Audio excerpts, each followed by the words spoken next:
親愛嘅天父，我哋以彼得後書第2章嘅經文嚟到你嘅面前默想祈禱，求聖靈開啟我哋心靈裏邊嘅眼睛，使我哋能夠明白並且能夠遵行當中嘅道理。彼得後書第2章主要記述係延續於上一章，彼得繼續對異端進行駁斥。喺上一章，彼得勸勉信徒喺屬靈方面去裝備自己，係從正面嘅方式去講解，只要遵守真理，做到咗正確嘅行為同埋品格，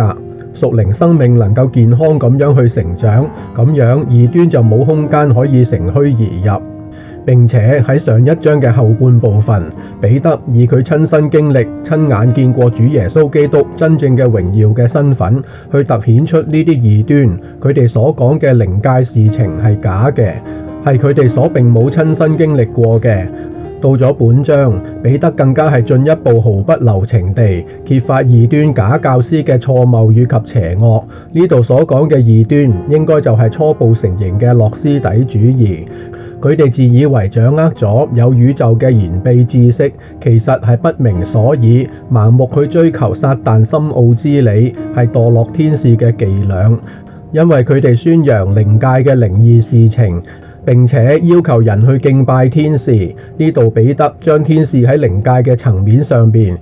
其中一件事件嘅真相去顯露出嚟，聖靈感動彼得，讓佢了解屬靈嘅真實情況，去作出駁斥。就係嗰啲自以為認識靈界深奧道理嘅人，係佢哋所未能知道嘅。但係喺呢度，彼得正好就係嘲諷咗佢哋所追求嘅，係向着呢個佢所顯露出嚟嘅方向去發展。佢哋嘅結局將會與呢啲佢哋所敬拜嘅天使係相同，就係要墮入呢種地獄之中。彼得係從假教師去開始講起，本章嘅第1節，從前在民間有假先知起來，同樣將來在你們中間也會有假教師，偷偷地引進使人滅亡的異端，他們甚至不認買他們的主人，就係不認主耶穌基督。本章嘅第1節繼續講，就係假教師自取迅速滅亡。彼得係因為睇見事態嘅發展，預言將會發生嘅事，其實係主耶穌曾經預言過末世嘅情況。喺馬太福音24章11節，且有好些假先知起來，迷惑許多人。彼得深感主耶穌所預言嘅情況可能好快就要出現，喺呢度去提出警告。本章嘅第2節，許多人會隨從他們淫蕩的行為，以致真理之道因他們的緣故被毀謗。呢啲假教師有幾個特徵，就係淫亂放蕩、任意妄為嘅，甚至鼓勵人犯罪，稱之為自由。佢哋追求享樂同埋最基本嘅動機就係貪心。本章嘅第2節，以致真理之道因他們的緣故被毀謗，就係相反於主耶穌基督所曾經教導嘅。喺馬太福音5章16節，你們的光也要這樣照在人前，叫他們看見你們的好行為，把榮耀歸給你們在天上的父。呢度亦都係彼得喺上一封信曾經提過嘅教導。彼得前書2章12節，你們在外邦人中要品行端正，好讓那些人雖然毀謗你們是作惡的，會因看見你們的好行為，而在監察的日子歸榮耀給神。如果信徒跟隨異端嘅假教師公然作惡，就必然會招來外邦人對整個教會真正嘅毀謗攻擊嘅說話。其實呢啲假教師最基本嘅動機就係貪婪。本章嘅第3節，他們因貪婪要用捏造的言語在你們身上取得利益，他們的懲罰自古以來並不遲延，他們的滅亡也必迅速來到。彼得喺呢度3句說話中係2次提及他們必迅速滅亡，係嚴厲嘅警告。一方面係警告佢哋，另一方面卻係仍然希望佢哋把握機會可以回轉。以上嘅第1段落第1至第3節，彼得毫不留情咁將呢啲將要出現嘅作惡嘅假教師放喺大光燈之下，並且作出警告。本章嘅第2段落第4至第9節，彼得引用咗幾個事例去講解迅速嘅懲罰同埋審判，同埋神拯救屬神嘅人嘅心意。本章嘅第4節，既然神沒有寬容犯了罪的天使，反而把他們丟在地獄裏，囚禁在幽暗中，等候審判。呢度嘅地獄呢個字喺新約只係喺呢度出現過一次，係希臘人所描述地獄最深層之處，亦都係最受苦嘅地方，與其他經文所提及嘅地獄嘅用法不同。至於天使被囚禁呢件事件，彼得冇再進一步嘅說明，我哋亦都唔需要太過深究，因為並唔係呢度嘅重點。係聖靈啟迪彼得，佢要將靈界天使所遇見嘅一啲情況去揭露，去駁斥呢班建議人去敬拜天使嘅異端。喺本章嘅第5節，彼得繼續講，既然神就係同樣嘅道理嘅意思，也沒有寬容上古的世界，曾叫洪水臨到那不敬虔的世界，只保護了報公義信息的挪亞一家8口，就係挪亞方舟嘅事件。第6節，既然神亦都係同樣道理嘅意思，判決了所多瑪和俄摩拉，將2城傾覆，焚燒成灰，作為後世不敬虔人的鑑戒。第7節，只搭救了那常為惡人的淫蕩憂傷的義人羅德，就係天火焚城嘅事蹟，證明咗神係必會施行懲罰同埋審判嘅神。第8節，因為那義人住在他們當中，他正義的心因天天看見和聽見他們不法的事而傷痛。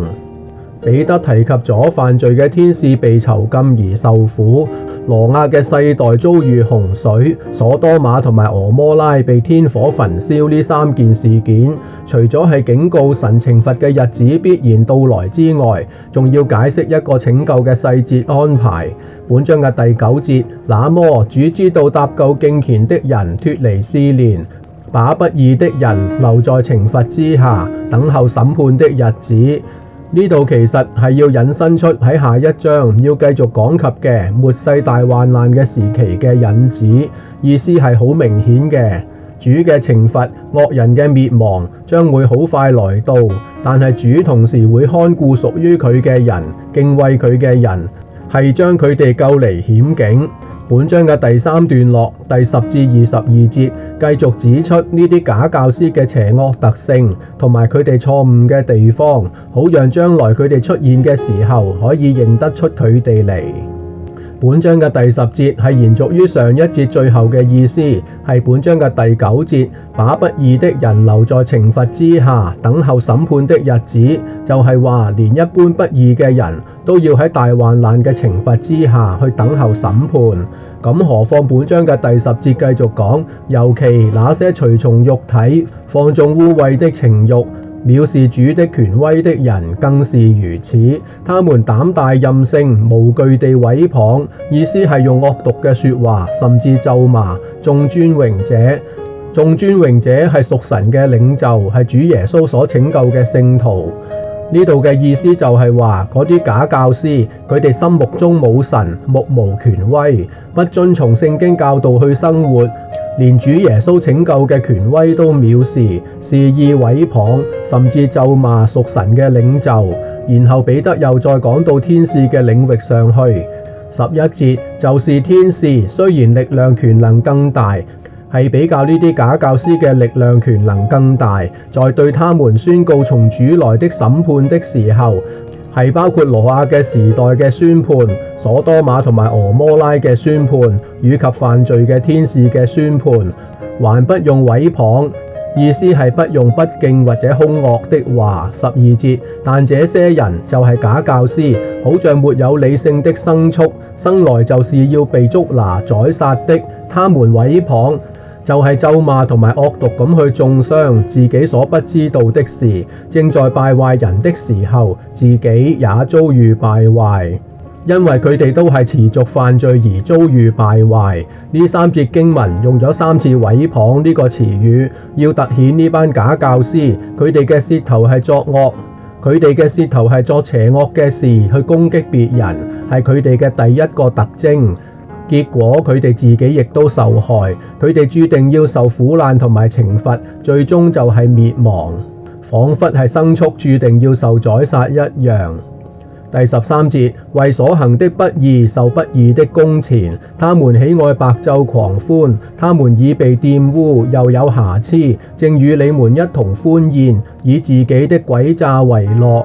佢哋嘅第二個特徵就係以詭詐獲利，並且縱情於狂歡嘅宴樂。呢啲嘅狂歡宴樂甚至係延伸到教會嘅愛筵之中。佢哋嘅第三個特徵係淫邪貪婪，並且引誘別人犯相同嘅罪。14節，他們滿眼是淫色，是止不住的罪，引誘心不堅定的人，心中習慣了貪婪，正是被詛咒的種類。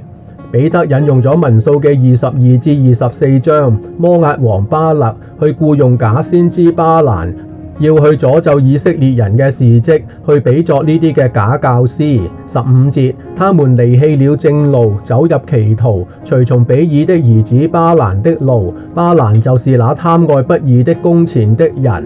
彼得繼續講16節，他就係假先知巴蘭，卻為自己的過犯受了責備，而那不能說話的驢，以人的聲音阻止了先知的狂妄。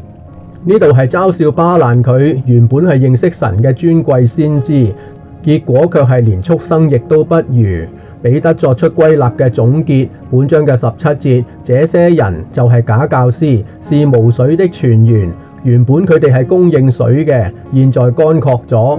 可能仲會產生咗有毒嘅氣體，就係沼氣，是狂風吹逼的霧氣。原本係可以滋潤大地嘅水分，卻係被狂風吹散，一點用處都沒有。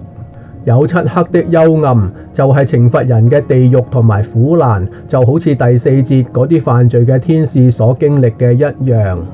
第17節繼續講，為他們存留。18節，他們說虛妄誇大的話，就係驕傲自大，口不擇言，用肉體的情慾和淫蕩的事，引誘那些剛脫離錯謬生活的人，就係去引誘嗰啲初初信主嘅人。19節，他們應許人自由，意思就係佢哋可以任意而為，甚至可以去犯罪，自己就係假教師，卻作了腐敗的奴隸，就係成為咗犯罪嘅奴隸。因為人被誰制服，就是誰的奴隸。佢哋嘅情況正就係羅馬書1章32節所講，他們雖知道神判定行這樣事的人是當死的，然而他們不但自己去行，還喜歡別人去行。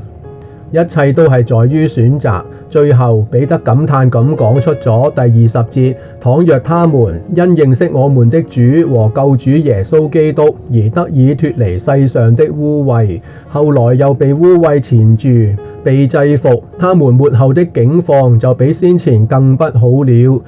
彼得呢度係和應着希伯來書10章26節，如果我們領受真理的知識以後，仍故意犯罪，就不再有贖罪的祭物。本章嘅21節繼續講，他們知道義路，就係主耶穌基督拯救嘅真理，竟背棄了傳授給他們那神聖的誡命，倒不如不知道為妙。因為不知道嘅仍然有機會可以知道，但係知道咗卻故意犯罪，就係踐踏主耶穌基督捨身贖罪嘅身體，佢哋可謂豬狗不如。就係22節所講，俗語說得好，這話正印證在他們身上了。箴言26章11節，狗轉過來吃自己所吐的。又說豬洗淨了，又回到爛泥裏打滾。呢句係當時嘅一句俗語，兩句說話都係顯示一直以來係冇辦法靠自己去勝過犯罪同埋死亡嘅問題嘅人，佢哋洗乾淨咗之後，又再重新拾起去犯罪同埋進入呢個圈套之中。意思係又選擇咗將自己放入犯罪同死亡嘅漩渦之中，係何等可惜嘅事呢？喺本章彼得強力嘅譴責喺教會中嘅異端假教師嘅邪惡，係要讓佢哋真正出現嘅時候，教會可以作出分辨。但係主耶穌所曾經警告嘅，將會係一個更艱難嘅時期，就係馬太福音24章24節，因為假基督和假先知將要起來，顯大神蹟、大奇事，如果可能，要把選民就係以色列人也迷惑了。主耶穌所預言嘅情況可能好快就要出現。到時呢啲假先知所能夠講嘅，因為係十分動聽嘅，佢哋甚至能夠行出大神蹟、大奇事，我哋都要分外小心，總要靠着聖靈以及聖經嘅真理去監察，時刻小心謹慎，免得落入迷惑之中。默想祈禱，奉我哋嘅救主耶穌基督得勝嘅名字而求，阿門。